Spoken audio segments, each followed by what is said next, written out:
আপনি একজন আগে উঠে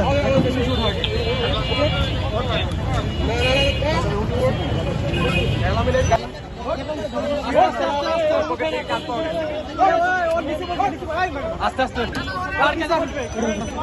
আরে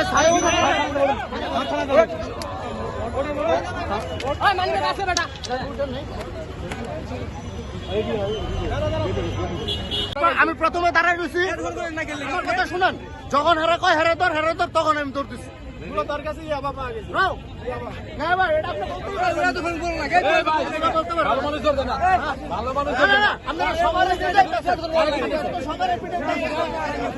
অল্প বয়স্ক ছেলে মেয়ে যারা আছে, বিশেষ করে বাচ্চারা, ওই যে মেয়ে এবং ছেলে উভয়ই এখানে কিন্তু এই সব কাজে জড়িত, এবং মহিলারা বিশেষ করে জানে যে পুরুষ হলে তো এটা একটু ধরা সহজ বা সহজে ধরা যায়, কিন্তু মেয়েদের তো আসলে খুব বেশি আমরা কিছু করতেও পারি না। অনেক সময় আগে থেকে যদি না জানা থাকে তাহলে মহিলা যাচ্ছে আমরা সাধারণত অ্যাভয়েড করা চলি, যে ঠিক আছে মহিলা মানুষ দরকার নাই।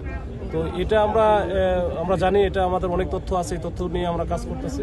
যারা এই ব্যবসার সাথে জড়িত, যারা মাদক ব্যবসায়ের সাথে জড়িত, সেটা ছোট বাচ্চা হোক আর মহিলা হোক, এটা আমাদের নলেজে মোটামুটি আমরা অনেক ইনফরমেশন পাইছি, এটা নিয়ে আমরা কাজ করি। না, বুঝতে পারছি যে আমরা ইউনিফর্ম ছাড়া আসলে আবার তখন আবার এটা নিয়ে আবার প্রশ্ন উঠবে, বা এখানে যারা দর্শনার্থী, এখানে তো অনেক হিউজ পরিমাণে দর্শনার্থী থাকে, যারা অনেকে একটু ঘোরার জন্য আসে, বেড়ানোর জন্য আসে, অনেকে ফ্যামিলি নিয়ে আসে।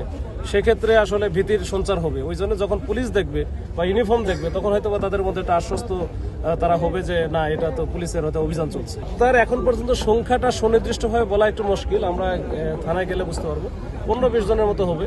এটা আমরা ওই যাদের কাছে বিশেষ করে যে ছিল যে ইয়াবা তো না, তাদেরকে ধরা হয়েছে।